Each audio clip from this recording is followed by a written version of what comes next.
video ini, kita akan mengulas kandungan ekstrak kayu secang dalam treatment Cana Maru. Termasuk cara pembuatan ekstrak yang baik, hasil pengukuran parameter ekstraknya, dan rangkuman penting tentang ekstrak kayu secang ini, dalam treatment Cana Maru. Simak hingga selesai. Materi di video ini kami ambil dari berbagai sumber. Bukan untuk mengedukasi, tetapi hanya sebatas teori bahan diskusi. Secang dengan nama ilmiah Caesalpinia sapan adalah salah satu tumbuhan yang dipercaya sejak lama memiliki segudang manfaat. Tanaman ini cukup mudah ditemukan di Indonesia. Tanaman ini, pertama kali ditemukan oleh Quimichi, seseorang berkebangsaan Spanyol di Brazil. Inilah mengapa secang sering juga disebut dengan kayu Brazil. Di Indonesia, secang memiliki nama lokal yang berbeda-beda dari Sabang sampai Merauke. Lantas, apa saja kandungan dan manfaat kayu secang ini untuk ikan Anda, terutama spesies seperti Cana Maru? Menurut banyak jurnal, kayu secang memiliki kemampuan antimikroba dan antibakteri yang cukup baik. Menambahkan kayu secang pada air Cana Maru Anda, akan memiliki manfaat yang hampir serupa dengan daun ketapang. Disebutkan jika ekstrak secang yang ditambahkan, memiliki sejumlah senyawa metanol yang dapat mencegah terjadinya infeksi sekunder bila ikan seperti Cana Maru mengalami luka.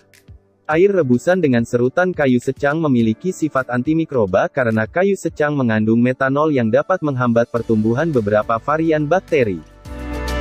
Selain itu, studi juga menunjukkan bahwa senyawa dalam kayu secang memiliki sifat anti-alergi yang kuat.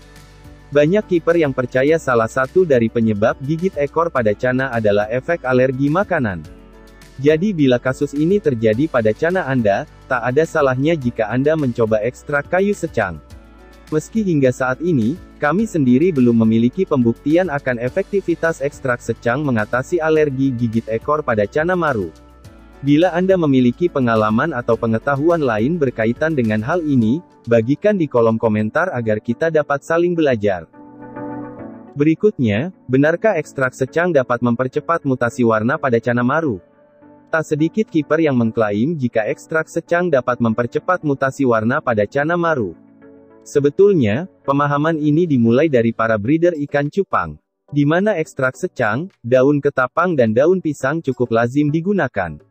Bahkan banyak para kiper cupang menyatakan jika treatment secang juga berfungsi untuk meningkatkan stamina ikan sehingga ikan lebih agresif, gesit dan lincah. Lantas, bagaimana faktanya? Hingga saat ini belum ada penelitian ilmiah yang mengklaim jika ekstrak secang dapat mempercepat mutasi warna pada Cana Maru. Namun ada sebuah jurnal berjudul The Effect of Sapan Extract on Skin Color and Growth in Red Swordtail, yang memaparkan hasil percobaan ekstrak ketapang dan pengaruhnya terhadap warna ikan pelati pedang. Tujuan dari penelitian ini adalah untuk mengevaluasi ekstrak secang, terhadap warna kulit dan pertumbuhan ekor ikan pelati pedang. Dari penelitian tersebut disimpulkan jika ekstrak secang tidak mempengaruhi laju pertumbuhan ikan pelati, namun, memiliki pengaruh terhadap warna tubuh ikan. Dalam hal ini ekstrak secang tidak dicampur di air seperti yang Anda gunakan pada tank Cana Maru, melainkan disemprot pada pakan komersial yang digunakan. Disimpulkan jika pakan komersial yang disemprot dengan ekstrak secang dapat memperbaiki warna kulit merah dan kuning pada pelati pedang merah. Namun tentunya, hal ini belum tentu aplikatif dan memberikan hasil yang serupa jika diterapkan pada Cana Maru.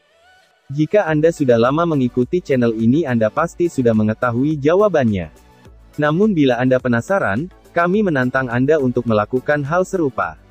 Gunakan ekstrak secang pada Cana Maru Anda, namun bukan pada air, tapi semprotkan pada pakannya. Bagikan hasil percobaan Anda, agar kita semua dapat mempelajarinya. Lantas bagaimana dengan parameter air dari ekstrak secang? Untuk mengetahuinya, kami melakukan serangkaian uji sederhana, di mana kayu secang kami rendam dengan air minum mineral panas yang baru mendidih, sementara sampel lainnya kami menggunakan air minum mineral dengan suhu 28 derajat. Beberapa jam setelah direndam didapati jika kayu secang yang menggunakan air panas terlihat lebih berwarna merah terang dibanding dengan secang air dingin. Namun uniknya, selang 3 hari tampak tak ada perbedaan yang signifikan. Dapat dilihat jika secang air panas dan secang air dingin memiliki warna yang serupa. Pada saat pengukuran TDS, terdapat hal yang cukup mengejutkan kami. Dengan warna air yang sangat merah, kami menduga jika senyawa yang dilepaskan oleh kayu secang lebih dari 500 ppm. Namun faktanya daun secang dengan air panas ataupun air dingin hanya melepas senyawa berkisar di antara 50 ppm. Tentu hal ini sangat menarik. Dari hal ini, kita dapat menarik kesimpulan jika hendak menciptakan air kemerahan menyerupai alam aslinya Cana Maru, air secang bisa saja dianggap lebih efektif dan lebih baik dibanding air ketapang, ataupun air kelakai yang telah kita uji sebelumnya. Kemudian bagaimana dengan nilai pH-nya? Benarkah ekstrak kayu secang dapat menurunkan pH air? Berdasarkan hasil pengukuran yang kami lakukan, ekstrak secang memiliki pH 6,9. Tidak jauh berbeda dari pH awal air yang berada di kisaran 7. Jadi kita dapat menyimpulkan jika ekstrak secang tidak begitu efektif menurunkan pH dibanding daun ketapang. Ada suatu fakta menarik mengenai ekstrak secang yang dipercayai oleh banyak kiper, di mana kayu secang dianggap dapat menjaga kestabilan suhu air. Kepercayaan ini lahir dari para penghobis ikan cupang. Disebutkan jika ekstrak secang bersifat panas, dengan menambahkan ekstrak secang pada akuarium, maka akan menjaga suhunya tetap panas meski sedang dalam musim penghujan. Kami pun melakukan pengujian dan hasilnya tentu di luar dari kepercayaan itu. Suhu air yang kami ukur baik air biasa atau air dengan ekstrak secang ternyata sama saja. Bila Anda tertarik dengan secang ini, berikut adalah cara yang dianjurkan untuk membuat ekstrak secang. Cara ini dianggap sudah cukup teruji dalam sebuah penelitian dan dimuat di beberapa jurnal. Proses pembuatan larutan kayu secang yang efektif untuk menghasilkan larutan ekstrak secang, yaitu dengan melakukan perebusan selama 20 menit dengan suhu 70 derajat Celcius. Pada proses pembuatan larutan kayu secang, hal pertama yaitu siapkan panci yang berisi air, lalu masukkan kayu secang yang sudah diserut ke dalam panci yang berisikan air tersebut. Takarannya, setiap 1 liter air membutuhkan 50 gram serutan kayu secang. Setelah larutan kayu secang sudah dimasukkan ke dalam panci yang berisi air, tahap selanjutnya rebus menggunakan kompor dengan api kecil hingga suhu stabil di 70 derajat Celcius selama 20 menit.